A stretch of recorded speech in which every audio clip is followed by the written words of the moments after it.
Ce projet un peu fou, qui est considéré comme déraisonnable, y compris par certains scientifiques ou médecins.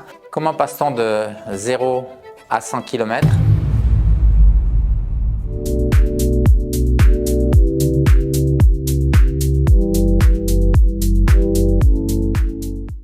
Alors, je suis Guillaume Millet, je suis professeur de physiologie de l'exercice à l'Université de Saint-Étienne et je suis donc le porteur de ce projet 0 to 100 et j'en suis un petit peu à l'origine. Projet 0 to 100, j'ai coutume de dire que tout est dans le titre, c'est-à-dire de prendre des personnes sédentaires et inactives qui sont donc incapables de courir le moindre kilomètre, donc on part de zéro. Alors moi incapable évidemment en se forçant on y arrive, mais en tout cas qui n'ont pas du tout l'habitude de courir le moindre kilomètre, c'est-à-dire aucun sport, aucun même transport actif. Une personne qui irait travailler en vélo par exemple aurait été disqualifiée pour cette étude. Donc on part de zéro et on les emmène à 100. 100 quoi? 100 km, c'est-à-dire être, on l'espère, finisher d'un 100 km autour du Mont Blanc qui s'appelle la CCC. 100 km avec, cerise sur le gâteau, 6 mm de dénivelé positif et négatif. Ce projet un peu fou, le projet 0 to 100, fou en apparence et en réalité je pense très raisonnable. Notre but au laboratoire c'est de faire tout ce que l'on peut pour inciter les gens à bouger.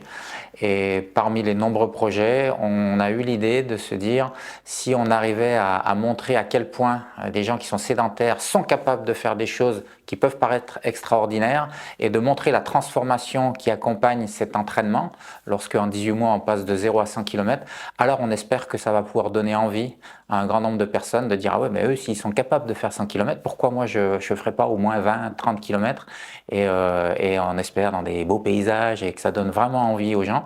Et évidemment d'un point de vue scientifique, et c'est surtout au départ une étude scientifique, essayer de documenter ce qui se passe dans les organismes lorsque l'on passe de 0 à 100 km.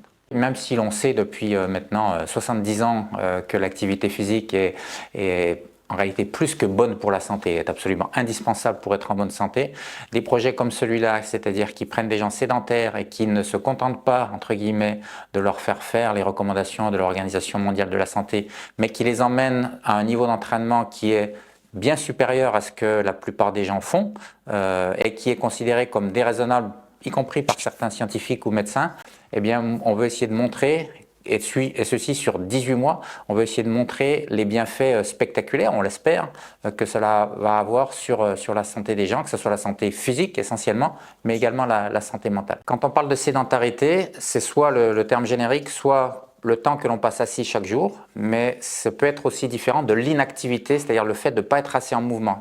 On a des gens qui sont à la fois actifs et sédentaires, ce qui est mon cas par exemple. C'est-à-dire je fais du sport, mais en même temps je passe trop de temps assis devant mon ordinateur. Et dans cette étude, on va s'intéresser aux gens qui sont à la fois inactifs et sédentaires.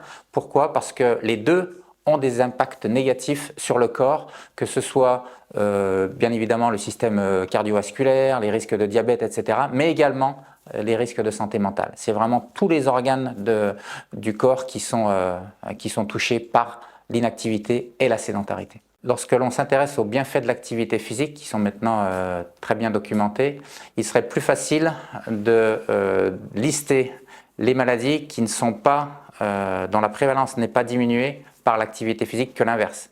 C'est-à-dire que l'activité physique, c'est vraiment le médicament miracle qui touche à peu près tout. Toutes les maladies, ou presque, on voit leur prévalence diminuer lorsque l'on se met en mouvement. On peut tout à fait être actif, voire sportif et très sportif et être sédentaire. Typiquement, quelqu'un qui s'entraînerait tous les jours 1 heure, ou qui irait marcher tous les jours 1 heure. Donc dans un cas, si on marche tous les jours 1 heure, on est plutôt actif. Si on court tous les jours 1 heure, on va plutôt être sportif. Mais finalement, peu importe, l'important c'est de bouger. Et qui passerait plus de 8 heures par jour assis devant son bureau ou sur son canapé, serait quelqu'un qui est à la fois actif et sédentaire.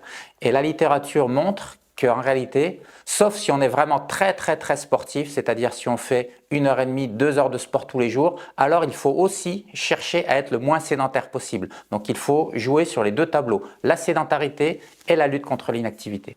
Alors il est compliqué de lutter contre la sédentarité quand on a un métier qui nécessite de passer du temps devant un ordinateur. Évidemment, il faut passer du temps devant un ordinateur. On peut quand même gagner sur son temps de loisir sédentaire, c'est-à-dire limiter un peu les temps d'écran à la maison au moins.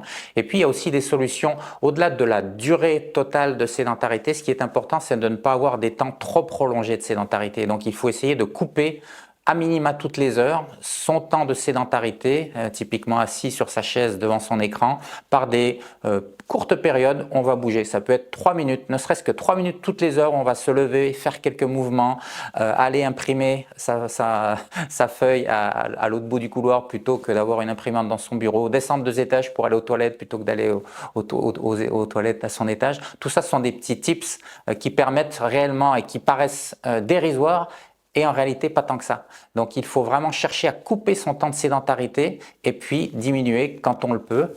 Parfois au niveau professionnel c'est compliqué, mais en tout cas faire vraiment son possible, ne jamais prendre l'ascenseur, enfin voilà, des petites choses comme ça, très simples, pour être le moins sédentaire possible. Ce qui n'empêche pas évidemment d'être en plus très actif. Si on peut faire 5, 10 et même plus heures d'activité physique ou de sport par semaine, c'est beaucoup mieux que de respecter les recommandations de l'OMS. Donc dire qu'on a besoin d'être le plus sportif possible, bien sûr il y a un maximum en tout, mais je pense que quasiment personne ne dépasse ce maximum en France. C'est pas incompatible avec faire un peu d'activité physique, c'est mieux que rien. Donc en fonction de ce que l'on est capable de faire, et parfois il y a certaines périodes de la vie où on ne peut faire qu'un petit peu d'activité physique, il ne faut pas accepter de ne pas en faire du tout. Quand on ne peut pas en faire beaucoup, essayons d'en faire déjà un petit peu, avec peut-être des temps de 10 minutes où on va marcher ou des choses comme ça, peut-être 2 fois 10 minutes dans la journée, c'est déjà bien. Mais ça va de pair avec, quand vous avez la possibilité d'en faire plus, beaucoup, ce que peut-être certaines personnes pensent trop, c'est pas mon avis, c'est ce qu'on va essayer de montrer à travers le projet Zero to 100. Trop, c'est quoi? C'est quand on dit je vais m'entraîner tous les jours, je vais faire 10 heures, 12 heures de sport par semaine. Un certain nombre de personnes pensent que c'est trop. Et moi, je pense qu'on est beaucoup plus en forme, et on va essayer de le démontrer, quand on fait 10 heures d'activité physique que quand on en fait 5. Si on en fait 5, c'est beaucoup mieux que quand on n'en fait pas. Certaines personnes ont l'impression de ne pas être sédentaires parce qu'elles bougent tous les jours. Elles font une demi-heure de marche ou une demi-heure de 3/4 d'heure de course à pied tous les jours. C'est parfait, et si on peut faire plus, c'est mieux. Mais c'est déjà très bien. Par contre, ça n'empêche pas d'essayer en plus de lutter contre le temps passé assis chaque jour. Les critères pour faire partie du projet Zero to 100 étaient premièrement d'avoir entre 25 et 50 ans. On ne voulait pas des personnes trop jeunes parce qu'on voulait qu'elles soient sédentaires depuis plusieurs années, et on ne voulait pas dépasser les 50 ans, on voulait déjà faire la preuve de concept que ça fonctionnait jusqu'à 50 ans. Et puis évidemment, le critère principal, c'était que ces personnes devaient être depuis plusieurs années, pour ne pas dire depuis plusieurs dizaines d'années, à la fois sédentaires et inactives. Donc pas de sport et même pas de transport actif pour aller au travail par exemple. On ne voulait pas de personnes atteintes de pathologie. Ça, on a un projet annexe qui s'appelle le projet 0 to 40 pour des personnes atteintes de maladies chroniques ou de handicap. Et en ce qui concerne le sexe, nous avons recruté 20 hommes, 20 femmes, puisqu'un des objectifs de l'étude, c'est de comparer les adaptations entre les sexes. Alors effectivement, nous avons eu tout type de profil en termes d'indice de masse corporelle. On a accepté des gens, bien sûr, en surpoids. C'était le jeu d'essayer de montrer que c'était possible chez tout le monde, y compris en obésité légère.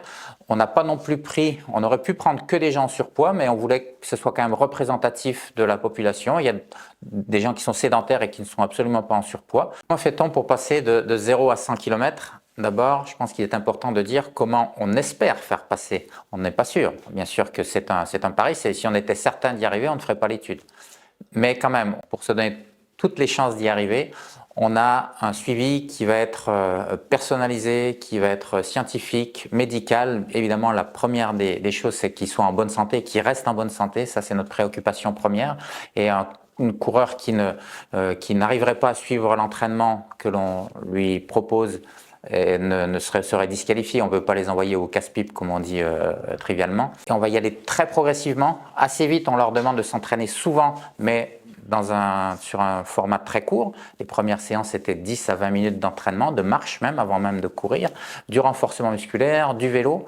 Et puis progressivement, bien sûr, on va augmenter les volumes jusqu'à faire 10, 12 et même 15 heures d'entraînement par semaine, avec des week-ends qui seront des week-ends de regroupement où on va tous les avoir sous la main pour les former également, parce qu'il y a des choses à savoir. Il ne s'agit pas de courir bêtement, il faut aussi savoir s'alimenter par exemple. Et puis on va faire ces regroupements aussi pour faire des vraies grosses séances de préparation à la CCC, cette course de 100 km. Comment passe-t-on de 0 à 100 km? Je pense que le terme principal qu'il convient d'utiliser, c'est la personnalisation et la progressivité. Nous n'avons que 18 mois, entre guillemets, pour les emmener à courir 100 km, mais ce qui va être le plus compliqué, c'est de passer de 0 à 10 km. Et donc au début, ils vont s'entraîner très souvent, mais sur des tout petits volumes d'entraînement pour habituer un petit peu le squelette aux impacts de la course à pied. Donc en 6 mois, on espère les amener à courir 1 heure ou 10 km, et ensuite il nous restera 1 an pour passer de 10 à 100 km.